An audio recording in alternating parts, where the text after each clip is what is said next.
The Appian Way was one of the earliest and strategically most important Roman roads of the ancient Republic. It connected Rome to Brindisi, in southeast Italy. Its importance is indicated by its common name, recorded by Statius. Appia terra Tragina longarum viarum. The Appian Way is the queen of the long roads. The road is named after Appius Claudius Caecus, the Roman censor who began and completed the first section as a military road to the south in 312 BC during the Samnite Wars. Origins. The need for roads. The Appian Way was used as a main route for military supplies since its construction for that purpose in 312 BC. The Appian Way was the first long road built specifically to transport troops outside the smaller region of Greater Rome. The few roads outside the early city were Etruscan and went mainly to Etruria. By the late Republic, the Romans had expanded over most of Italy and were masters of road construction. Their roads began at Rome, where the master itinerarium, or list of destinations along the roads, was located, and extended to the borders of their domain, hence the expression, "all roads lead to Rome." The Samnite Wars. Rome had an affinity for the people of Campania, who, like themselves, traced their backgrounds to the Etruscans. The Samnite Wars were instigated by the Samnites when Rome attempted to ally itself with the city of Capua in Campania. The Italic speakers in Latium had long ago been subdued and incorporated into the Roman state. They were responsible for changing Rome from a primarily Etruscan to a primarily Italic state. Dense populations of sovereign Samnites remained in the mountains north of Capua, which is just north of the Greek city of Neapolis. Around 343 BC, Rome and Capua attempted to form an alliance, a first step toward a closer unity. The Samnites reacted with military force. The barrier of the Pontine marshes between Capua and Rome lay the Pontine marshes, a swamp infested with malaria. A tortuous coastal road wound between Ostia at the mouth of the Tiber and Neapolis. The Via Latina followed its ancient and scarcely more accessible path along the foothills of Monte Laziale and Monte Lepini, which are visible towering over the former marsh. In the First Samnite War, the Romans found they could not support or resupply troops in the field against the Samnites across the marsh. A revolt of the Latin League drained their resources further. They gave up to the attempted alliance and settled with Samnium. Colonization to the southeast. The Romans were only biding their time while they looked for a solution. The first answer was the colonia, a cultivation of settlers from Rome, who would maintain a permanent base of operations. The Samnites, now a major power after defeating the Greeks of Tarentum, occupied Neapolis to try to ensure its loyalty. The Neapolitans appealed to Rome, which sent an army and expelled the Samnites from Neapolis. Appius Claudius. A beginning of the works in 312 BC, Appius Claudius Caecus became censor at Rome. He was of the gens Claudia, who were patricians descended from the Sabines taken into the early Roman state. He had been given the name of the founding ancestor of the gens. He was a populist, i.e., an advocate of the common people, a man of inner perspicacity. In the years of success he was said to have lost his outer vision and thus acquired the name Caecus blind. Without waiting to be told what to do by the Senate, Appius Claudius began bold public works to address the supply problem. An aqueduct secured the water supply of the city of Rome. By far the best-known project was the road, which ran across the Pontine marshes to the coast northwest of Naples, where it turned north to Capua. On it, any number of fresh troops could be sped to the theatre of operations, and supplies could be moved en masse to Roman bases without hindrance by either enemy or terrain. It is no surprise that, after his term as censor, Appius Claudius became consul twice, subsequently held other offices, and was a respected consultant to the state even during his later years. The success of the road achieved its purpose. The outcome of the Second Samnite War was at last favorable to Rome. In a series of blows the Romans reversed their fortunes, bringing Etruria to the table in 311 BC, the very year of their revolt, and Samnium in 304. The road was the main factor that allowed them to concentrate their forces with sufficient rapidity and to keep them adequately supplied, wherein they became a formidable opponent. Construction of the road. The main part of the Appian Way was started and finished in 312 BC. The road began as a level dirt road upon which small stones and mortar were laid. Gravel was laid upon this, which was finally topped with tight-fitting, interlocking stones to provide a flat surface. The historian Procopius said that the stones fit together so securely and closely that they appeared to have grown together rather than to have been fitted together. The road was cambered in the middle and had ditches on either side of the road which were protected by retaining walls. Between Rome and Lake Albano the road began in the Forum Romanum, passed through the Servian wall at the Porta Capenna, went through a cutting in the Clivus Martis, and left the city. For this stretch of the road, the builders used the Via Latina. The building of the Aurelian Wall centuries later required the placing of another gate, the Porta Appia. Outside of Rome the new Via Appia went through well-to-do suburbs along the Via Norba, the ancient track to the Alborn Hills, where Norba was situated. The road at the time was a Via Glaria, a gravel road. The Romans built a high-quality road, with layers of cemented stone over a layer of small stones, cambered, drainage ditches on either side, low retaining walls on sunken portions, and dirt pathways for sidewalks. The Via Appia is believed to have been the first Roman road to feature the use of lime cement. The materials were volcanic rock. The surface was said to have been so smooth that you could not distinguish the joints. The Roman section still exists and is lined with monuments of all periods, although the cement has eroded out of the joints, leaving a very rough surface. Across the marsh the road concedes nothing to the Alban Hills, but goes straight through them over cuts and fills. The gradients are steep.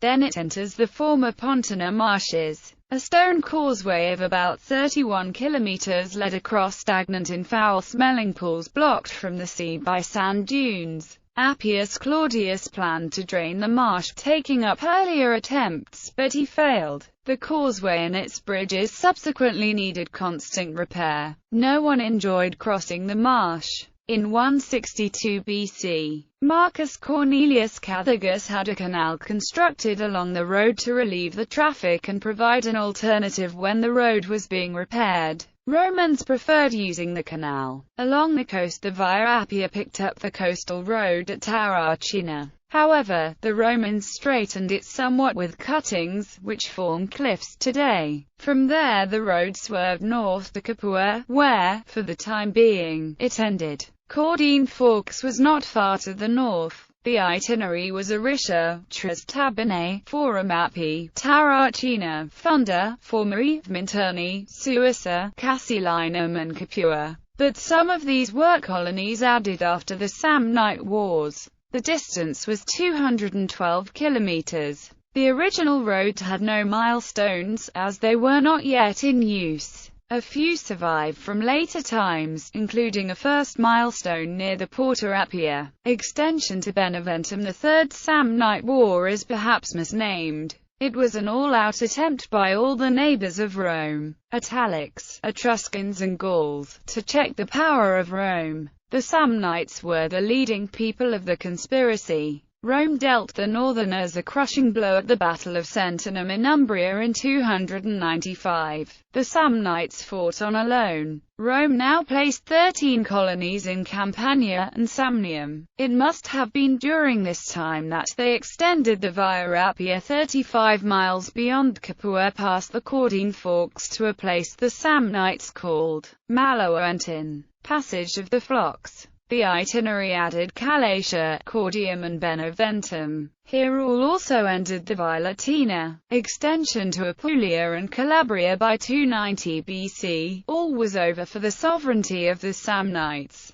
The heel of Italy lay open to the Romans. The dates are somewhat uncertain and there is considerable variation in the sources. But during the Third Samnite War the Romans seem to have extended the road to Venusia, where they placed a colony of 20,000 men. After that they were at Tarentum. Roman expansion alarmed Tarentum, the leading city of the Greek presence in southern Italy. They hired the mercenary, King Pyrrhus of Epirus, in neighboring Greece to fight the Romans on their behalf. In 280 BC the Romans suffered a defeat at the hands of Pyrrhus at the Battle of Heraclea on the coast west of Tarentum. The battle was costly for both sides, prompting Pyrrhus to remark, "One more such victory and I am lost," making the best of it. The Roman army turned on Greek Rhegium and effected a massacre of Pyrrhan partisans there. Rather than pursue them, Pyrrhus went straight for Rome along the Via Appia and then the Via Latina. He knew that if he continued on the Via Appia he could be trapped in the marsh.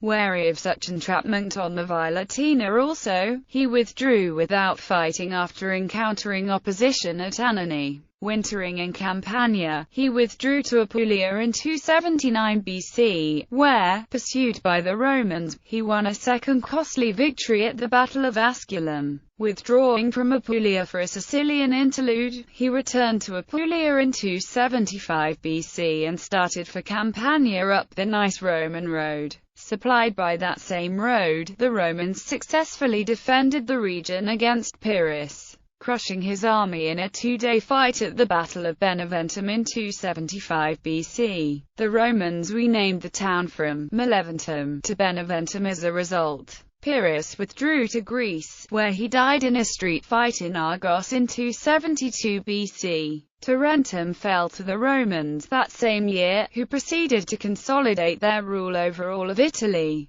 The Romans pushed the Via Appia to the port of Brundisium in 264 BC. The itinerary from Beneventum was now Venusia, Silvium, Tarentum, Uria and Brundisium. The Roman Republic was the government of Italy, for the time being. Appius Claudius died in 273, but in extending the road a number of times, no one has tried to displace his name upon it. Extension by Trajan. The Emperor Trajan built the Via Traiana, an extension of the Via Appia from Beneventum, reaching Brundisium via Canisium Iberium rather than via Tarentum. This was commemorated by an arch at Beneventum. Notable historical events along the road: the crucifixion of Spartacus Arami in 73 BC, a slave revolt under the ex-gladiator of Capua. Spartacus began against the Romans. Slavery accounted for roughly every third person in Italy. Spartacus defeated many Roman armies in a conflict that lasted for over 2 years. While trying to escape from Italy at Brundisium, he unwittingly moved his forces into the historic trap in Apulia, Calabria. The Romans were well acquainted with the region. Legions were brought home from abroad and Spartacus was pinned between armies. On his defeat the Romans judged that the slaves had forfeited their right to live. In 71 BC, 6,000 slaves were crucified along the 200-kilometer Via Appia from Rome to Capua. The World War II Battle of Anzio in 1943. During World War II, the Allies fell into the same trap Pyrrhus had retreated to avoid. In the Pontine Fields, the successor to the Pontine Marshes, the marsh remained, despite many efforts to drain it, until engineers working for Benito Mussolini finally succeeded. Hoping to break a stalemate at Monte Cassino, the Allies landed on the coast of Italy at Nettuno, ancient Antium, which was midway between Ostia and Terracina. They found that the place was undefended. They intended to move along the line of the Via Appia to take Rome, outflanking Monte Cassino, but they did not do so quickly enough. The Germans occupied Mounts Laziali and Lepini along the track of the old Via Latina, from which they rained down shells on Anzio. Even though the Allies expanded into all the Pontine region, they gained no ground. The Germans counterattacked down the Via Appia from the Alban Hills in a front 4 miles wide, but could not retake Anzio. The battle lasted for 4 months, one side being supplied by sea, the other by land through Rome. In May 1944, the Allies broke out of Anzio and took Rome. The German forces escaped to the north of Florence. 1960 Summer Olympics. For the 1960 Summer Olympics, it served as part of the men's marathon course that was won by Bubikila of Ethiopia. Main sites: Via Appia Antica. After the fall of the Western Roman Empire, the road fell out of use. Pope Pius VI ordered its restoration. A new Appian Way was built in parallel with the old one in 1784 as far as the Alban Hills region. The new road is the Via Appia Nuova as opposed to the old section, now known as Via Appia Antica. The old Appian Way close to Rome is now a free tourist attraction. It was extensively restored for Rome's Millennium and Great Jubilee celebrations. The first 5 kilometers are still heavily used by cars, buses and coaches, but from then on traffic is very light and the ruins can be explored on foot in relative safety. The Church of Domini Quo Vadis is in the 2nd mile of the road. Along or close to the part of the road closest to Rome, there are 3 catacombs, of Roman and early Christian origin. The construction of Rome's ring road, the Grande Raccordo Anulare or GRA, in 1951 caused the Appian Way to be cut in two. More recent improvements to the GRA have rectified this through the construction of a tunnel under the Appia, so that it is now possible to follow the Appia on foot for about 16 kilometers from its beginning near the Baths of Caracalla. Many parts of the original road beyond Rome's environs have been preserved, and some are now used by cars. The road inspires the last movement of Ottorino Respies Pini di Roma. To this day, the Via Appia contains the longest stretch of straight road in Europe, totaling 62 kilometers. Monuments along the Via Appia: 1st to 4th mile Porta Appia, the gate of the Aurelian Walls, Church of Domini Quo Vadis, Tomb of Priscilla, Catacomb of Calixtus, San Sebastiano Fuori la Mura, Catacombs of St. Sebastian, Circus of Maxentius, Tomb of Caius Aelia Metella, Roman Baths of Capo di Bove, Tomb of Hilarus Fuscus, 5th mile Mausoleum of the Orazzi and Curiazi, Villa dei Quintili, with Nymphaeum, Theatre, and Baths, Mausoleum of Casal Rotondo, 6th mile and beyond Minutia Tomb, Tor Selce, Temple of Hercules, Beretia di Prete, Mausoleum of Gallienus, Tres Taberne. Roman bridges along the road. For an overview of the location of Roman bridges, see List of Roman bridges. There are the remains of several Roman bridges along the road, including the Pont di Tre Ponti, Ponte Venia Capoccio, Viadotta di Via Riccia, Pont Alto and Pont Antico.